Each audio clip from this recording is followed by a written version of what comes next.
आइए अशोकनगर क्षेत्र के माताओं बहनों और भाइयों, मुगाबली विधानसभा से विधायक रह चुके स्वर्गीय राव देशराज सिंह यादव ऐसा नाम है जिसे हम सदियों तक नहीं भुला सकते।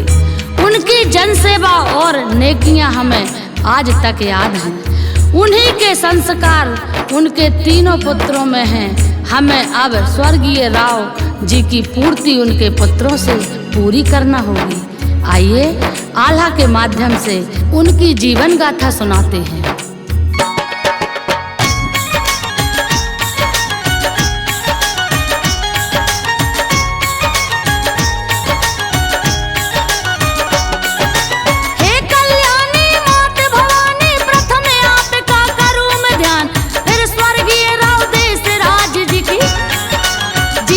गाथा करे बखान संजो बघेल सुना रही है।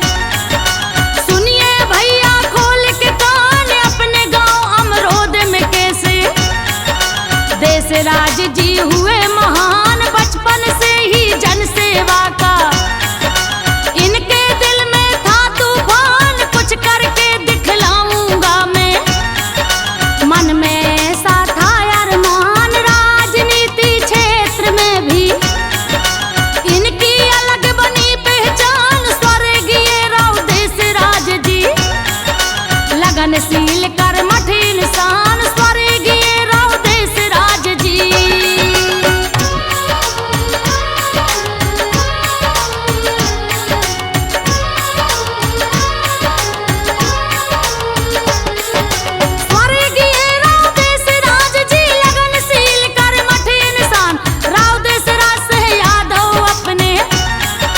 जिनके बारे में बतला सन 1959 था वो।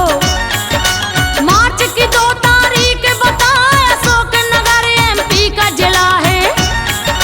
ग्राम यहाँ अमरोद कहा, यहाँ पे लेकर जन्म आपने दिया गांव को धन्य बना। पिता राव भगवान सिंह हैं, माता सियाबाई कहलाए। पत्नी आपकी बाई साहब प्रेम से अम्मा रहे बुला। 3 पुत्र हैं आपके प्यारे, 5 बेटियां हैं कहलाए। केवल हायर सेकेंडरी तक स्कूली शिक्षा ले पाए, केवल हायर सेकेंडरी तक।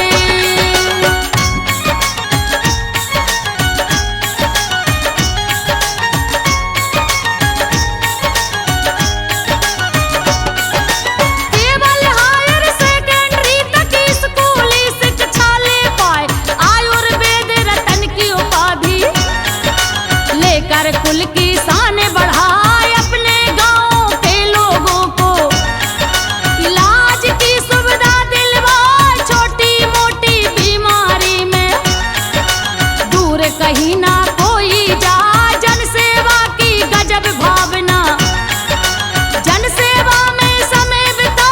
किशोर अवस्था से ही ये तो RSS से जुड़े कहाँ। यही से फिर इनके जीवन में राजनीति मन में छाए। फिर तो मुड़कर कभी न देखे, आगे अपने कदम बढ़ाए। अपनी सूझबूझ के कारण छाप दिलों में रहे बनाए। अपनी सूझबूझ के कारण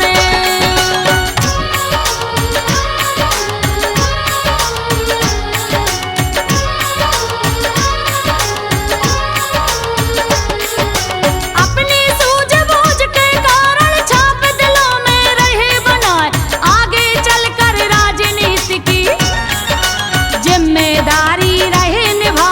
जो रहता दायित्व आपका कामयाब उसमें हो जा। देखे आपकी कार्य कुशलता, नाम आपका उठता जा। बीजेपी के नेताओं में राव जी चर्चित है कहलाए। मंडल चंदेरी से तुमको बीजेपी ने दिया प्रभार। पार्टी ने उपाध्यक्ष बनाया। सन 82 में पहली बार इस पद पर आसीन रहे तो आप में आया और निखार। बढ़ियन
कलेक्टेड भवन दिया बनवाए, अमरोद से अशोक नगर तक बने थे जनता की आवाज, अमरोद से अशोक नगर तक।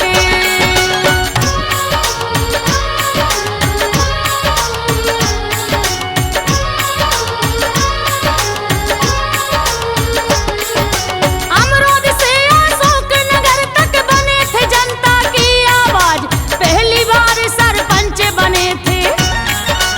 उसी समय की बात बता राजमाता सिंधिया जी के, चुनाव का था मौका आया, मिली थी इनको जिम्मेदारी, करना था चुनाव प्रचार अपनी हिकमत और बुद्धि से। किए थे मेहनत जोरदार, जो चुनाव में बचे थे पैसे, दिए सभी पैसे लौटा, अचरज खा गई राजमाता। ईमानदार राव देशराज कहाँ, राजमाता जी के मन में छवि निराली लिए बना, बीजेपी में इनकी चर्चा, जिनको कोई भूले ना, बीजेपी में इनकी चर्चा।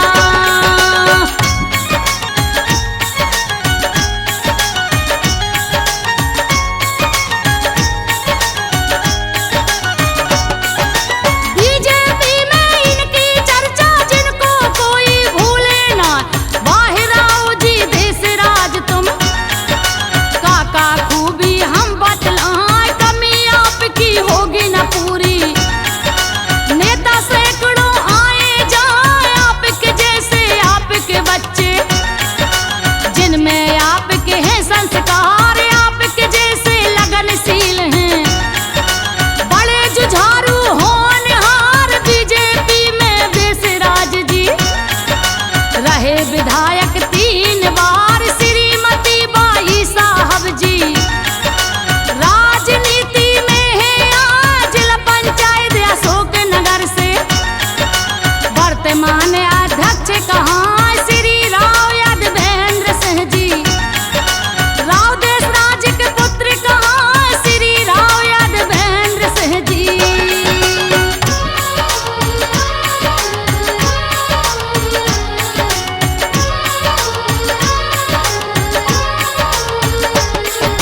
श्री राव यादवेंद्र सिंह जी देशराज के पुत्र कहाँ, पूर्व अध्यक्ष जिला पंचायत और जिला अध्यक्ष बताए, श्री राव अजय प्रताप सिंह, कृषि मंडी अध्यक्ष सुहान, श्रीमती अलका यादवेंद्र जी, सदस्य मंडी की कहलाए, श्रीमती रीना सिंह यादव।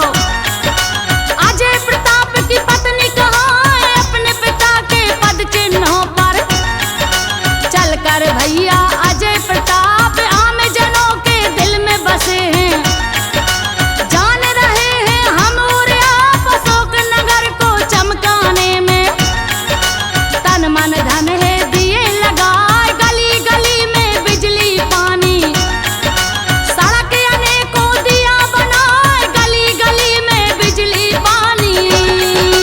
हाँ।